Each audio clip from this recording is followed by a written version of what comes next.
Hi everyone, it's Evelyn. In this week's video, we're going to go over the top 10 dahlias that did not like the heat wave that we've just gone through. It's over, yay! But yeah, it's been an interesting year learning which ones did well in the heat and which ones didn't. Now, in my list of top 10 hating heat dahlias, you may not agree with me, because I will tell you that there are two in this list that were left in the comments section last week for my top 10 heat-loving dahlias by people who said they performed really well in the heat where they are. So that's interesting. So there's two in my heat-hating that are actually in other people's list of heat-loving. They're number 5 and they're number 7, but you're going to have to wait to see which ones those are. Now, one of those people, I don't know the climate they're in. They might be in hot and dry, whereas I'm hot and humid because I live on the coast. The other person is down in California, zone 9B, but she uses 40% shade cloth, which would make a huge difference because mine have no shade cloth over top of them. They are completely exposed to the sun. But she got over 100 degrees. We got, just over 90 and hovered around just below, just over. So quite a bit warmer down there. Anyway, let's get into the list, and let's start with number 10. So number 10 on my list is Lindsay Michelle. It's a beautiful dahlia. It looks a little garish on its own, but when it's inside a bouquet, it melds with the other colors, so it doesn't have that strong contrast between the yellow and the fuchsia. The reason Lindsay Michelle doesn't do well in the heat is because it has a lacinated petal. And that is a skinny little petal that wraps backwards, and then the end of the petal is forked like a snake tongue. Any of those types of dahlias won't perform well in the heat. Neither will any cactus dahlias for the same reason. Those skinny little petals, they expire and droop pretty quickly, and they look pretty sad after being in the heat for quite a few hours. It is a really pretty dahlia, and of course now that the heat wave is over, it's doing fine. And as you can see in this bouquet, I have it paired with a labyrinth in the top there. There's a couple of gold light sunflowers. I have purple marjoram, some white marjoram, and of course my standard laurel leaves, because I have to keep trimming my neighbor's laurel that's coming over our fence, so it's a good thing to use in my bouquet since I have to go to the effort of trimming it anyway. Number 9 on my list, let me just look down here on my computer, is Keith H. Keith H is a water lily dahlia. I thought it would perform better in the heat because of its broad, short petals, but it did not. It did about as well as Lindsay Michelle did. It's a dahlia that is quite prolific. Hello, Esri, come say hello to the camera. There we go. There's Esri. They just came back from grocery shopping. They're kind of wet. I think they're running into the kitchen to see if Bruce bought them any treats while he was out grocery shopping. Anyway, Keith H is a very prolific dahlia. It's not as big as a dinner plate. It's got about a 5-inch bloom on it, maybe 4-inch. Never really measured it. And yeah, I was really surprised it didn't do well in the heat, but it did not. Maybe it's the colors, because I didn't seem to have much luck with orange and yellow in as far as the color range in dahlias in the heat. You can see it here in this vase arrangement. It's one from last year because I haven't got a photograph of it in a bouquet yet this year. I've got it paired with White Night, which is the white with a dark centered sunflower. You can see, what else have I got in here? It looks like there's a Spartacus dahlia behind the White Night. A little bit of Lindsay Michelle tucking in from underneath the Spartacus. There is a Wanda Scapella on the other side of the Keith H. I have some yarrow. Don't know what's poking up the top. That could be lavender. And it looks like an Edinburgh dahlia also coming out the top. It's pretty, as you can see, but performed very poorly in the heat. Oh, look who's here. Ooh, hang on. Knocking stuff off my table. Leela, come back. Come up here. Come up here. Up. Look, there's Leela. She's all wet. Here comes Esri. She's all wet, too. Oh, knocking my camera over. Okay, you guys are wet. I don't want to get soaked. Probably already wet. Did they get me wet? Did they get me wet? I'm looking in the camera now to see if I got wet. Okay, so number 8 is Wanda Scapella. It's a dahlia that I love. It's a dinner plate. When it's full size, it's an 11-inch diameter dahlia, but I don't cut it at 11 inches. I usually cut it when it's closer probably to 8 or 9 inches. And then if it's left on the plant, it slowly gets bigger.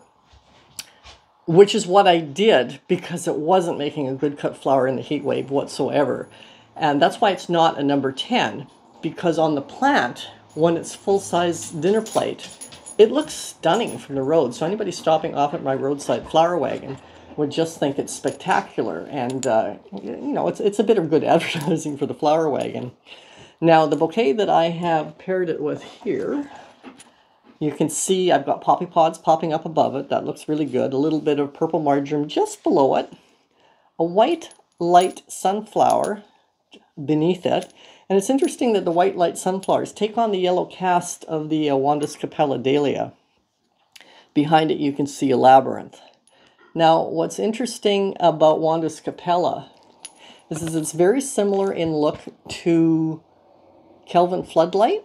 And I had both, and because they look very similar, I decided not to keep Kelvin Floodlight this year because the difference between the two of them is the volume of the petals within the flower head.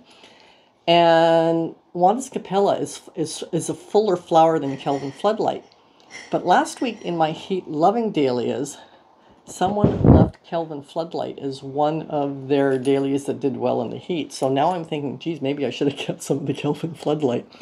I may get another one or two and do a comparison on that next year. Because maybe that's why I never noticed that Wandis Capella didn't do well in the heat before. Maybe it's because it looks so similar to Kelvin Floodlight that when I was harvesting them in the heat, I wasn't paying attention to which one I was harvesting.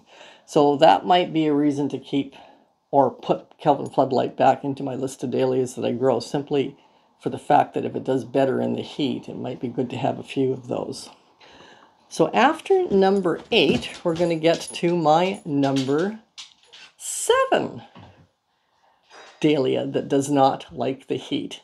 In my garden, in my experience, unlike 2 people who left it in the comment section last week for their heat-loving dahlias. But before we talk about what number 7 is, I just want to say, if you like my videos and you're enjoying watching them week by week and you haven't subscribed yet, consider subscribing because A, it helps out my channel, and B, you'll make sure that you get it in your inbox or whatever they call it, so that you don't miss out any of the upcoming ones. Because I've got all my fall videos sort of laid out as to how I want to do them. And they should be pretty interesting. So yeah, make sure you're subscribed. So now let's get on to number 7. So number 7 is Arabian Night. Now, Arabian Night was actually the very first dahlia that bloomed for me this season. So every other year it's been Edinburgh, but Arabian Night beat Edinburgh out as far as, oh, now I got dog hair stuck all over because it's wet. Because of how Edinburgh still bloomed at the same time, quite early, but Arabian Nights beat it by about a week. So I was getting really, really early blooms, starting at about the 3rd week in June, which is the first time I've had dahlias actually blooming in June. Usually I get them the 1st week of July. So that makes it a good dahlia for me. But as soon as the heat wave started, it stopped. It completely stopped blooming. I couldn't even test to see if it held up in the heat because I simply wasn't getting any blooms at all once it got hot. As soon as the heat wave left, it started blooming again. So it clearly doesn't like the heat. But it's an early bloomer, so that was really, really good. So you can see here in this bouquet, I paired it with Petra's Wedding up near the top, and of course some poppy pods poking up there. I've got gold light sunflowers underneath it. And below it all, I have a labyrinth. And the reason the labyrinth is probably so low in the bouquet is because it probably had a shorter stem. So that was my number 7, Arabian Nights. Does well in other people's gardens, one in South California, one I don't know, but not in my garden in the heat. And again, definitely was the heat because it bloomed before the heat wave, and it's blooming again after the heat wave. Let's get on to number 6. Number 6 is Bluetiful. Now, number 6 bloomed during the heat wave, but sparsely. I was not getting many blooms at all, but it still bloomed. But and again, I only have 3 plants, so most of my dahlias I have more than 3 plants. So even if they're blooming slower, I might still be getting more blooms. But Blutiful, I only ended up with 3 plants, and of those 3 plants, not very many blooms at all. It's a beautiful dahlia, though. Of course, it's not blue. But it's a really, really beautiful dahlia, quite different from any of the other ones that I have. So when it bloomed, I really, really looked forward to it. It looked really, really good used in bouquets as well as in my pop can arrangements. As you can see here in this bouquet where I've got it paired with Petrus Wedding up high. There's a Lindsay Michelle in the center. Arabian Night off to one side. On the other side it looks like there's a Thomas Edison, and of course that beautiful, Blutiful in the front facing you. It's just a really, really pretty color, and very different from anything I have in the garden. So that was my number 6. Let's get on to my number 5. Number 5 is also a dahlia that, well, it was pretty prolific during the heat wave. I mean, it produced, but it did not like the heat as a cut flower, and that's Sylvia. It really, now my Sylvias tend to have really thin stems, and I think that's why. It just isn't sucking up as much water into the flower head as many of my other dahlias. And maybe it's not Sylvia. Maybe it's one that just simply looks like Sylvia. Because I haven't seen other flower farmers' Sylvias having such thin stems. But anyway, it performed poorly as a cut flower in the heat. Prolifically, but poorly. So if there was any day within the heat wave that it wasn't hot, I could use it. Otherwise, I could also leave it on the flower stems. Now, when I used it usually just in the pop cans, but it did make a nice pop of orange in bouquets, as you can see in this one. Now, this bouquet is one that I made when I did my sweet peas in bouquet video. And here you can see it's got the sweet peas, it's got borage coming all the way up and around the top, nice and airy. And then it looks like, what have I used there? That looks like a Spartacus. It's got a white night sunflower, and it actually has a full-headed, can't remember the name of the Shasta daisy, Snowdrift Shasta daisy in there as well, because this bouquet was put together before the heat wave, and Sylvia was doing perfectly fine then. So we're going to go on and do number 5. Oh, and if you haven't yet, hit the like button. Thanks. Number 5 is the other one that was in the heat-loving dahlia list of the woman down in South California who uses 40% shade cloth, and it's Thomas Edison. Thomas Edison is another one that it's very purple, so it's quite different in color than all of the other ones that I grow. And again, I only have a few plants of those. It's producing really well now that the heat wave is over. It wasn't producing before. It's one of those ones that tends to start later for me. And then, of course, later was a heat wave, so didn't see anything happening on it at all until the heat wave finished. But now that the heat wave is over, I use it every time there's one blooming. It's great. I can use it in the bouquets because it has such a different look. As you can see here in this bouquet, I've got it paired with a red lemon sunflower, because I'm now getting red lemon sunflowers as well. That's a sunflower that I decided to plant for later harvests, because I knew it doesn't perform well in the heat of the summer, not even knowing we were going to have a heat wave. So that was good that I decided to add it into my mix of sunflowers for later on in the season, because now I can use it. So it's paired with the red lemon sunflower on the one side. It's paired with what's probably a gold light on the other side, and the white light up top. And it's got white marjoram in it rather than the purple marjoram. And yeah, I really love the purple of Thomas Edison. It's just didn't even show up in flower form until after the heat wave had finished. So number 3 on my list is Edinburgh. Now, Edinburgh was always my first to bloom, and for that reason it was always a dahlia that I looked forward to. So the fact that it was preceded by Arabian Nights was just great. I never had Edinburgh perform so poorly in a heat wave as it did this year. It's another one that just simply didn't bloom. when we were that hot. Maybe it did in previous years, but because our heat waves were much shorter, you know, not for 6 to 8 weeks, we're not in a climate that stays that hot for that long. Maybe I never noticed it before, but it bloomed before the heat wave, and it's blooming again now, but didn't bloom during the heat wave at all either, which really, really surprised me. So the bouquet that I have it in here is a recent one that I did, and it's paired with a lot of gold light. You can see an Arabian Night tucked over around the other side. It's got white marjoram and, of course, the laurel leaves. And you can see that it has that sort of white frosted tips like AC Loomis has that was in my last week's video, which pairs really nicely with the white marjoram. Number 2 on my list is another one that really, I think I got maybe 2 flowers out of it through the whole course of the heat wave, and now of course it's producing much more, and that's Wanda's Aurora, which is very similar to Papageno, which is in my heat loving video, Dahlias That Love the Heat video. The difference is that Papageno has more of a brownie rose hue and Wanda's Aurora has more of a brownie orange hue. Other than that, they're very, very similar in the way that they look.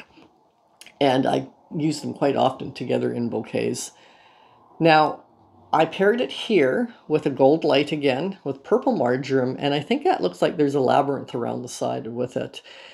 Because it's got that sort of orangey brown hue with the yellow, it stops making the bouquet feeling too orange or too yellow, so it allows more depth of color, which means that when you add in other colors with it, that works quite well. Like the labyrinth sort of pulls out that sort of browny orange hue because the labyrinth itself is not one solid color. It's got varying shades of pinks and salmons, etc. in it. It was in my last week's video as well.